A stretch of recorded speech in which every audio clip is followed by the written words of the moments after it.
जय हिंद से। तो आप सभी का स्वागत है मेरे भाई। तो चलिए फिर से बात करेंगे आपके एनटीपीसी और एनटीपीसी प्रैक्टिस सेट नंबर आपका 7 होगा। ठीक है, इसके पहले 6 अच्छे से कंप्लीट हो चुके हैं। अभी तक आपने जो है उस वीडियो को नहीं देखा है तो जरूर देखिएगा।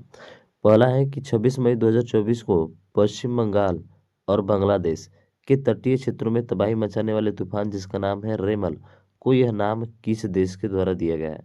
तो सबसे पहला प्रश्न तो यही बनता है, जो तूफान आया था उसका नाम क्या था? रेमल था। यह रेमल नाम किसने दिया था? तो ध्यान रखिएगा, ये नाम दिया था आपके ओमान ने। किसने दिया था? ओमान ने दिया था। क्यों दिया था? क्योंकि जो है ये ओमान जो है, ठीक है ना, उस क्षेत्रीय सूची का हिस्सा है जो अरब सागर और बंगाल की खाड़ी, आप जानते हैं अरब सागर, अरब सागर और उसके बाद से बंगाल की खाड़ी, ध्यान रखिएगा, अरब सागर और बंगाल की खाड़ी को जो है कवर करता है। ठीक है, तो नाम दिया किसने? ओमान ने। चलिए अगला देखते हैं। मई 2024 में किसे तीसरी बार क्रोएशिया का प्रधानमंत्री बनाया गया? अब देखो, ये तीसरी बार क्रोएशिया का प्रधानमंत्री बन गया है, तो क्रोएशिया की राजधानी आपसे पूछी जा सकती है कि मेरे भाई बताइए क्रोएशिया की राजधानी जो है वो आपकी कहाँ पे है। ठीक है, क्रोएशिया की राजधानी कहाँ पे है ये आपसे पूछा जा सकता है, तो ध्यान रखिएगा, इसका है जाग्रेब। कहाँ है मेरे भाई? जाग्रेब जो है इसकी क्या है, इसकी राजधानी है, किसकी? क्रोएशिया की राजधानी है। तो ये तीसरी बार प्रधानमंत्री कौन बना है? तो उसका नाम है आंद्रेज प्लेकोविक। यानी कि पहली बार जो है 2016 में बना था, फिर 4 साल बाद यानी कि 2020 में, और फिर 2024 में जो है ये आपका बना प्रधानमंत्री। ठीक है, चलिए अगला देखते हैं। बोरोबुडूर बौद्ध मंदिर जो है कहाँ स्थित है? तो बोरोबुडूर मंदिर ये जो स्थित है मेरे भाई, वो है आपके इंडोनेशिया में। कहाँ पे है? इंडोनेशिया में है। ठीक है, ये इंडोनेशिया देश के मध्य जावा प्रांत, इंडोनेशिया देश के मध्य जावा क्या है, जावा जो है आपका प्रांत है। जावा प्रांत के मगेलांग, मगेलांग, मगेलांग ध्यान रखिएगा, जावा प्रांत के मगेलांग जो नगर है, उस नगर में जो है स्थित है। कब से? तो 750 से 850 ईस्वी के मध्य जो है, 750 से 850 ईस्वी के मध्य जो है महायान बौद्ध विहार है। ठीक है, आज भी संसार में सबसे बड़ा बौद्ध विहार है ये, और इसका निर्माण जो है 9वीं सदी में हुआ था। कौन सी सदी में हुआ था? 9वीं सदी में हुआ था, जिसका निर्माण कराया था शैलेंद्र राजवंश। ठीक है, यानी कि शैलेंद्र राजवंश के दौरान जो है ये इसका निर्माण हुआ था, शैलेंद्र राजवंश। ठीक है, चलिए ध्यान रखेंगे इतना चीज़ें। अगला है कि विशिष्टाद्वैत दर्शन के संस्थापक कौन थे? यहाँ से तो लेखक वाले में खूब पूछा जाता है, आपको ध्यान रखना है। तो विशिष्टवाद द्वैत दर्शन के प्रतिपादक जो थे वो थे आपके रामानुजाचार्य। क्या थे? रामानुजाचार्य जो थे ये विशिष्ट द्वैतवाद दर्शन के प्रतिपादक थे आपके। ठीक है, हाँ, इनको ध्यान रखना है। और यह निर्गुण सच्चिदानंद नहीं है, वरन यह सत्यम ज्ञानम और आनंदम का साकार रूप है। रामानुज ने सूत्रों पर भाष्य लिखा है जिसे श्री भाष्य कहते हैं। ठीक है ना, चलिए आगे बात करें। अगला क्वेश्चन आपके सामने है कि मई 1857 में के नवाब की पत्नी बेगम हजरत महल ने लखनऊ में विद्रोह का नेतृत्व किया था। तो जो लखनऊ में ने 1857 की क्रांति का विद्रोह किया था उसका नाम पूछा हुआ है आपसे, तो वो कौन थे? तो वो थे आपके ऑप्शन नंबर सी, यानी कि अवध। कहाँ पे? अवध में। मई 1857 में अवध में के नवाब की पत्नी बेगम हजरत महल ने जो है लखनऊ के विद्रोह का क्या किया था? नेतृत्व किया था। ठीक है, नेतृत्व किया था आपका, इसको ध्यान रखिएगा। और नेतृत्व की बात करें तो जैसे आपका पूछा जाता है इसमें दिल्ली, कि दिल्ली में किसने नेतृत्व किया था? तो दिल्ली में बहादुर शाह जफर ने किया था। लखनऊ या अवध की बात करते हैं, लखनऊ या अवध की बात करते हैं तो बेगम हजरत महल हो जाएगी आपकी। ठीक है, कानपुर की बात करते हैं तो नाना साहब हो जाएंगे। अगर आपसे कानपुर पूछा जाए तो कानपुर के कौन हो गए? नाना साहब हो जाएंगे। अगर झांसी से तो सभी को पता है रानी लक्ष्मीबाई हो जाएगी मेरा भाई। और इलाहाबाद से लियाकत अली खान, ध्यान रखिएगा, इलाहाबाद से कौन है? लियाकत अली खान है। ठीक, अगला है कि 1923 में स्वराज पार्टी का गठन किसने किया था? तो 1923 में जो है स्वराज पार्टी का जो गठन किया था वो किया था कौन? मोतीलाल नेहरू और मौलाना आज़ाद। यानी स्वराज पार्टी की स्थापना होती है 1 जनवरी, 1 जनवरी 1923 को। कहाँ होती है? इलाहाबाद यानी कि प्रयागराज में। कहाँ पे होती है? इलाहाबाद यानी कि प्रयाग राज में की थी। ठीक है। और चित्तरंजन दास इसके अध्यक्ष और मोतीलाल नेहरू इसके क्या थे, सचिव थे। यानी कि मोतीलाल नेहरू ये सचिव थे और मौलाना आज़ाद जो थे ये क्या थे आपके, ये इसके जो है अध्यक्ष थे। ठीक है। तो ध्यान रखिएगा 1 जनवरी 1923 को इसका क्या होता है, गठन होता है, जिसमें मोतीलाल नेहरू और मौलाना आज़ाद आपके शामिल थे। ठीक। चलिए अगला देखिए। अगला है कि भारत के संविधान राष्ट्रपति महाभियोग की प्रक्रिया, सभी को पता है कि अनुच्छेद 61 में महाभियोग की प्रक्रिया का उल्लेख जो है आपका किया गया है। ये तो बहुत आसान प्रश्न पूछा है। राष्ट्रपति महाभियोग की प्रक्रिया संविधान के अनुच्छेद 61 में नहीं था। और महाभियोग राष्ट्रपति के विरुद्ध संसद द्वारा चलाई जाने वाली एक अर्ध न्यायिक प्रक्रिया है। कौन सी प्रक्रिया है, तो ध्यान रखिएगा अर्ध न्यायिक प्रक्रिया है, जिसका प्रयोग राष्ट्रपति और सुप्रीम कोर्ट या हाई कोर्ट के जजों के संविधान के प्रावधानों में उल्लंघन पर हटाने के लिए किया जाता है। ठीक है। चलिए अगला। अगला है कि भारत के उपराष्ट्रपति किसके द्वारा निर्वाचित किया जाता है।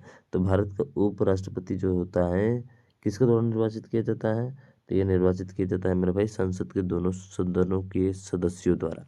यानी कि राष्ट्रपति का निर्वाचन संसद के दोनों सदनों के द्वारा जो है किया जाता है। संसद के दोनों सदन जानते हैं, लोकसभा और एक क्या है मेरे भाई, लोकसभा और एक राज्यसभा है। लोकसभा अस्थायी होती है और राज्यसभा क्या होती है, अस्थायी होती है। लोकसभा को भंग किया जा सकता है पर राज्यसभा को भंग नहीं किया जा सकता है। ठीक है। तो ऑप्शन जो होगा लोकसभा यानी कि उल्लेख जो है 79 और किस में है, 80 में। 79 और 80 बल्कि इसका उल्टा होता है मेरे भाई। ऐसे याद रखते हैं सरल से। संसद का उल्लेख 79 में है और उसके बाद से राज्यसभा का उल्लेख 80 में है और लोकसभा का उल्लेख कितने 81 में है। ठीक है। तो 79, 80 और 81 इस तरह से याद रखेंगे। अगला है कि उत्तर पश्चिम भारत में सर्दियों में वर्षा का कारक है। तो उत्तर पश्चिम भारत में यानी कि देखा जाए तो उत्तर पश्चिम कौन सा हो जाएगा, उत्तर पश्चिम आपका ये वाला हो जाएगा। ये वाला इलाका पूछ रहा है। तो इस वाले इलाकों में सर्दियों में वर्षा का कारक क्या है। तो इस इलाके में जो सर्दियों के वर्षा का जो कारक है ना, वो है आपका कौन सा, पश्चिमी विक्षोभ। क्या है मेरे भाई, क्योंकि पश्चिमी आप है तो पश्चिमी विक्षोभ के कारण जो होता है वर्षा का कारक माना जाता है इसको। ठीक है। हाँ ये ध्यान रखिएगा। यानी कि देखा जाए तो वर्षा कारक पश्चिम विक्षोभ है और ये वर्षा हिमालयी राज्यों में सब सेब की फसल तथा मैदानी भागों में रबी की फसल के लिए लाभदायी होता है। पश्चिमी विक्षोभ का उद्भव जो है भूमध्य सागर में होता है। ध्यान रखिएगा पश्चिमी विक्षोभ का जो है उद्भव जो होता है भूमध्य सागर में होता है। ठीक। अगला। और अगला है कि प्योंगयांग निम्नलिखित देशों में से किसकी राजधानी है। अरे प्योंगयांग जो आप नाम सुने होंगे भाई, बहुत प्रचलित है।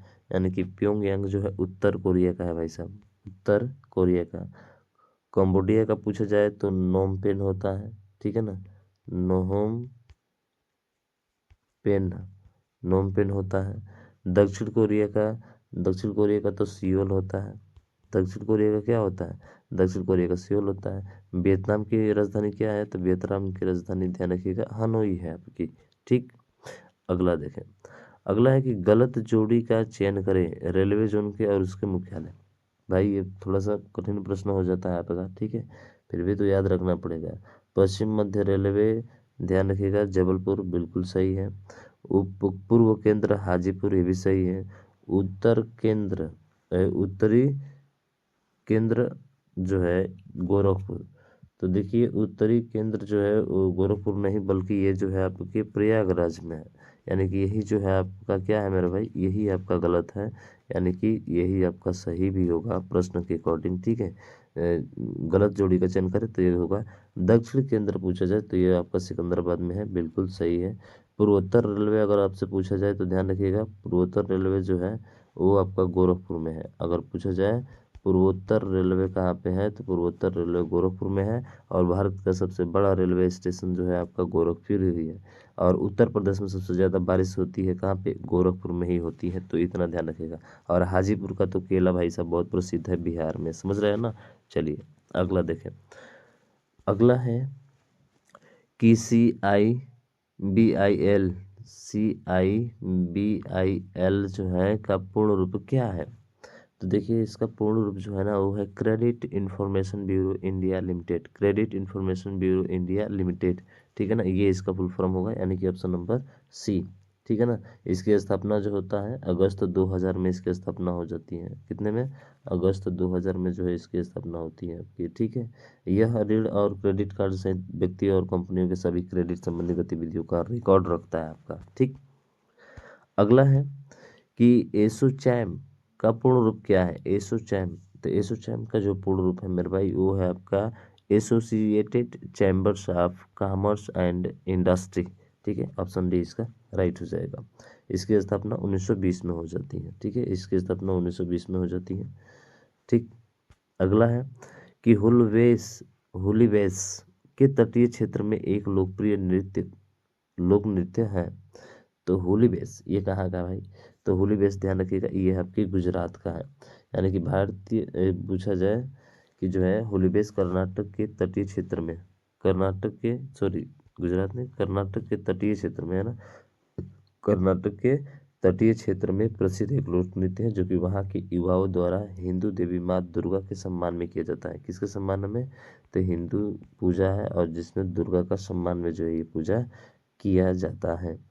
ठीक है। और इस नृत्य में बाघ को शुभ पशु माना जाता है। जो बाघ पर शेर की सवारी मैया दुर्गा। ठीक है। तो बाघ को इसमें क्या माना जाता है? तो इसमें बाघ पशु को जो है शुभ माना जाता है और इसका मुखौटा लगाकर यह नृत्य किया जाता है होली वेश। ठीक है, कर्नाटक का। अगला है कि अरुणाचल प्रदेश में अत्यंत लोकप्रिय लोसर त्योहार, कौन सा त्योहार? लोसर त्योहार मुख्य रूप से जनजाति द्वारा मनाया जाता है। तो लोसर त्योहार किस जनजाति के द्वारा मनाया जाता है? ये मनाया जाता है मोनपा जनजाति के द्वारा। यानी कि कहा जाए कि इसे तिब्बती नववर्ष के रूप में भी मनाया जाता है और तिब्बती बौद्ध धर्म में एक त्योहार है। ठीक है, तिब्बती बौद्ध धर्म में क्या है? एक जो है आपका त्योहार है जो तिब्बत, भूटान, नेपाल, भारत और परंपरा के आधार पर विभिन्न तिथियों पर जो है ये क्या किया जाता है? मनाया जाता है। अगला है कि इंडिया डिवाइडेड पुस्तक के लेखक कौन है? तो कई बार आ चुका था। इंडिया डिवाइडेड पुस्तक के लेखक जो है आपके कौन है मेरे भाई? तो है डॉक्टर राजेंद्र प्रसाद। अबुल कलाम आजाद की बात करें तो इंडिया विंस फ्रीडम गुब्बारे खातिर इनका ही है।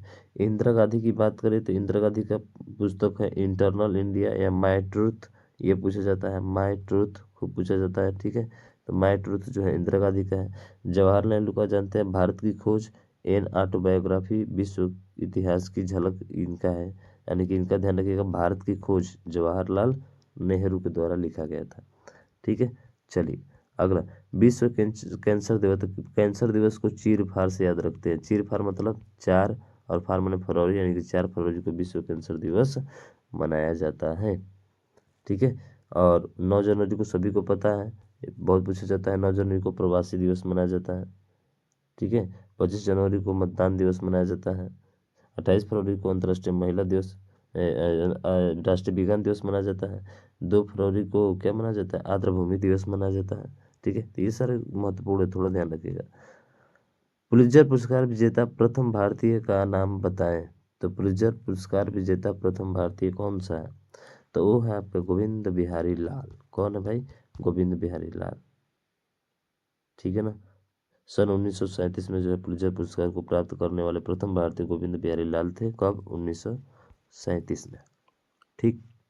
अगला अगला एक निम्नलिखित में से कौन सा एक में सुमेलित नहीं है यूनेस्को की प्रकृति धरोहर स्थल में और उसका स्थान? ठीक है, तो एलिफेंटा की गुफाएं कर्नाटक में है। कर्नाटक में है? नहीं भाई साहब, कर्नाटक में नहीं, ये महाराष्ट्र में है। एलिफेंटा की गुफाएं कहाँ है? महाराष्ट्र में है। ये सुमेलित नहीं है, तो यही आपका राइट आंसर होगा। सुदर्शन नेशनल पार्क ध्यान रखिएगा पश्चिम, सुंदरबन नेशनल पार्क, सुदर्शन नहीं सॉरी सुंदरबन डेल्टा है ना, पश्चिम बंगाल में है। सूर्य मंदिर उड़ीसा, कोणार्क के उड़ीसा में, फतेहपुर सिकरी उत्तर प्रदेश में। चलिए ये बिल्कुल सही है। दुनिया की प्रथम महिला अंतरिक्ष यात्री थी। तो दुनिया की प्रथम महिला अंतरिक्ष यात्री कौन है? वेलेंटा तेरेस्कोवा। वेलेंटा तेरेस्कोवा ध्यान रखिएगा, वेलेंटा तेरेस्कोवा अंतरिक्ष प्रथम महिला थी। ये रूस की निवास थी, रूस की निवासी थी। कहाँ से की थी मेरा भाई? तो ये जो है रूस की निवासी थी आपकी। ठीक है, रूस की निवासी थी। स्वेतलाना पूछा जाए तो स्वेतलाना दूसरी रूसी अंतरिक्ष यात्री हैं। रूस की ही दूसरी अंतरिक्ष यात्री ये आपकी है, दूसरी नंबर, सेकंड नंबर की है। ठीक है, अगला, तो सेकंड भी कभी पूछा जा सकता है। कॉफी बोर्ड ऑफ इंडिया का मुख्य कार्यालय कहाँ है?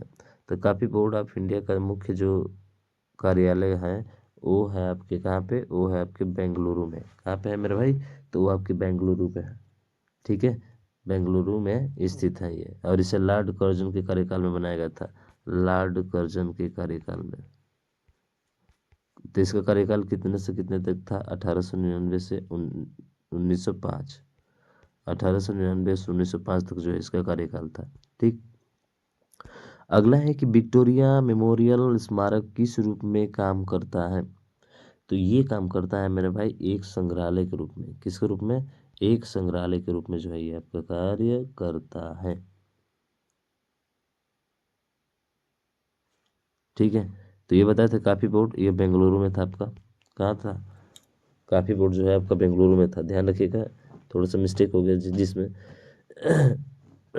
ठीक है, इसको ध्यान रखना, बेंगलुरु में है भाई। ठीक है, तो और इसका बात किए तो हम लोग जो है विक्टोरिया मेमोरियल स्मारक जो है कहाँ स्थित है? तो ये स्थित है आपके कहाँ पे? एक संग्रहालय है। ठीक है, के रूप में काम करता है, संग्रहालय के रूप में काम करता है। ठीक, अगला है कि एकला चलो रे गीत किसने लिखा था? एकला चलो रे, तो ये लिखा था आपके रविंद्रनाथ टैगोर ने। अरे जनगण मनगढ़ समझ रहा है ना? तो एकला चलो रे एक बंगाली देशभक्ति गीत है जिसे वर्ष 1905 में रविंद्रनाथ टैगोर ने लिखा था। इन्होंने ही भारत का राष्ट्रगान भी लिखा था। क्या लिखा था? भारत का राष्ट्रगान भी लिखा था इन्होंने। ठीक है, हाँ, रविंद्रनाथ टैगोर को गुरुदेव की भी उपाधि दी गई थी। एक प्रसिद्ध कवि, दार्शनिक और चित्रकार थे। इनकी प्रसिद्ध रचना गीतांजलि है। अगर रविंद्रनाथ की पूछा जाए तो इनका प्रसिद्ध पुस्तक क्या है? गीतांजलि। ध्यान रखिएगा, गीतांजलि जो है रविंद्रनाथ टैगोर की है। ठीक है, और इन्हें वर्ष 1913 में साहित्य का नोबेल पुरस्कार भी मिला था। कब? 1913 में साहित्य का नोबेल पुरस्कार भी दिया गया था। ठीक है, अगला है कि ओडोमीटर एक ऐसा उपकरण है जिसका उपयोग गाड़ियों में मापने के लिए किया जाता है। तो ओडोमीटर किसके लिए किया जाता है? दूरी को मापने के लिए किया जाता है। अरे ओडोमीटर एक ऐसा उपकरण जिसका उपयोग गाड़ियों में दूरी मापने के लिए किया जाता है, और गति मापने के लिए स्पीडोमीटर का प्रयोग किया जाता है। अगर गति पूछा जाए तो गति मापने के लिए स्पीडोमीटर। ठीक है, गति मापने के लिए कौन सा प्रयोग करते हैं? स्पीडोमीटर का प्रयोग करते हैं। ठीक है भाई, चलिए अगला क्वेश्चन। बल की परिभाषा को किसके आधार पर व्याख्यायित किया जा सकता है? तो बल का व्याख्या आप जानते हैं, न्यूटन का पहला नियम कि दूसरा नियम? पहला नियम, दूसरा नियम, या फिर तीसरा नियम? बताइए भाई। न्यूटन के गति का पहला नियम है, जब कोई वस्तु विरामावस्था में, तो विरामावस्था में रहेगी जब तक कि उस पर कोई बाह्य बल न लगाया जाए। यही तो है ना न्यूटन का नियम। बिल्कुल सर। अगला है कि गुरुत्व जी का मान आर त्रिज्या के मान के अनुसार बदलता है। किसी छात्र को जी का मान कहाँ पर न्यूनतम प्राप्त होगा? तो जी का मान न्यूनतम जो प्राप्त होता है, ध्यान रखिएगा मेरे भाई, वो कहाँ प्राप्त होता है? वो प्राप्त होता है आपकी भूमध्य रेखा पर। यानी कि पृथ्वी की ओर मुक्त रूप से गिरती किसी वस्तु के वेग में प्रति सेकंड में होने वाली वृद्धि को ही क्या कहा जाता है? पृथ्वी का गुरुत्वीय त्वरण कहते हैं। जिसे किससे प्रदर्शित करते हैं हम लोग? जिसे जो है स्मॉल जी से प्रदर्शित किया जाता है। तो ध्यान रखिएगा, पृथ्वी की तरफ पृथ्वी पूरी तरह से गोल न होकर ध्रुवों पर चपटी है, तो पृथ्वी की त्रिज्या स्थान परिवर्तन के साथ बदलती है। यानी कि ध्रुवों पर त्रिज्या का मान कम होता है। अगर ध्रुवों पर पूछा जाए तो ध्रुवों पर त्रिज्या गुरुत्व बल का मान जो होता है वो क्या होता है? कम होता है। ठीक है ना, वही भूमध्य रेखा पर त्रिज्या का मान अधिक होता है। तो गुरुत्वीय त्वरण तथा त्रिज्या के व्युत्क्रमानुपाती संबंध होता है। यानी भूमध्य रेखा पर गुरुत्वीय त्वरण का मान सबसे क्या होता है? सबसे कम होता है भूमध्य रेखा पर। त्रिज्या की बात कर रहे हैं, त्रिज्या कम होगा। त्रिज्या अगर कम होगा तो गुरुत्व क्या होगा? ज्यादा होगा। ठीक है, त्रिज्या अगर कम होगा तो गुरुत्व क्या होगा? ज्यादा होगा। अगर यदि त्रिज्या कम अधिक होता है तो गुरुत्व क्या होता है? कम होता है। ठीक है, तो ये दोनों ध्यान रखेंगे। तो सबसे कम कहाँ होता है? तो न्यूनतम प्राप्त होता है भूमध्य रेखा पर। ठीक है, जबकि ध्रुवों पर क्या होता है? ध्रुवों पर अधिकतम होता है, क्योंकि त्रिज्या यहाँ पे कम होती है, तो कम होगी तो यहाँ पे अधिक होगा। ठीक है, हाँ ध्यान रखेंगे। चलिए, त्रिज्या के अनुसार होता है। त्रिज्या और ये दोनों एक दूसरे को उल्टा होता है। एक गर्म पिंड न्यूटन के ठंडक के नियम का अनुकरण करता है। पिंड का प्रारूपी तापमान समय आरेख होगा। तो इसका जो समय आरेख होगा कौन सा होगा? एक गर्म पिंड है, न्यूनतम ठंडक के नियम के ठंडक के नियम का अनुकरण करता है। तो ठंडक के नियम का अनुकरण करता है, इसका मतलब टेम्परेचर नीचे की तरफ आना चाहिए ऊपर से। अरे ऊपर से कितना आना चाहिए, नीचे। ऑप्शन नंबर डी इसका क्या होगा, राइट हो जाएगा। ठीक है। परमाणु रासायनिक रूप से जुड़कर बन जाते हैं। तो परमाणु जो होते हैं रासायनिक रूप से जुड़कर क्या बन जाते हैं, अणु बन जाते हैं, यानी कि परमाणु से मिलकर क्या बनाता है, अणु बनाता है। कैथोड किरण प्रयोग पहली बार किसके द्वारा किया गया था, तो ये किया गया था आपके जे थॉमसन के द्वारा। कैथोड किरणों की प्रयोग जो है सबसे पहले किसने किया था, जे थॉमसन ने किया था।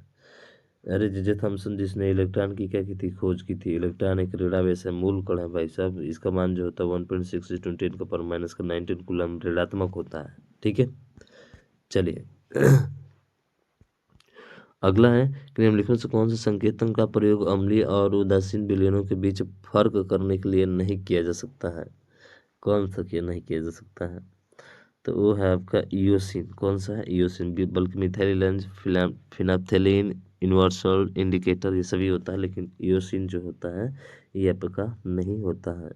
ठीक है। ईओसिन द्वारा कोशिका द्रव्य ऊतक का अध्ययन किया जाता है। ठीक है, ईओसिन द्वारा किसका, कोशिका द्रव्य ऊतक का अध्ययन किया जाता है, ध्यान रखिएगा। अगला है निम्न में से कौन सा पशु ऊतक प्रकार नहीं है, तो ऊतक का प्रकार नहीं है वो है आपका मेरिस्मेटिक ऊतक। कौन सा है, मेरिस्मेटिक ऊतक है। ठीक है, मेरिस्मेटिक ऊतक यानी कि जंतुओं के शरीर में उपकला ऊतक, जिसको त्वचीय बोलते हैं हम लोग, सनुजी ऊतक, पेशी ऊतक आदि पाए जाते हैं। और मेरिस्मेटिक ऊतक पौधों में पाया जाता है। ये किसमें पाया जाता है आपका, ध्यान रखिए, ये जो है आपके पौधों में पाया जाता है। ठीक है, पौधों में पाया जाता है। और ये पादप ऊतक का एक प्रकार है। पादप ऊतक जो होता है मुख्यतः दो प्रकार के होते हैं, जिसमें पहला है आपका विभाज्य ऊतक और दूसरा है अस्थायी ऊतक। ठीक। अगला कि निम्न में से कौन सा जीव पुनर्जनन और मुकुलन द्वारा प्रजनन कर सकता है, तो प्रजनन करने वाला वो है आपका हाइड्रा। कौन है मेरे भाई, वो आपका हाइड्रा है। ठीक है, तो हाइड्रा जंतु पुनरुद्ध भवन, पुनर्जनन और मुकुलन द्वारा प्रजनन करता है। ठीक है।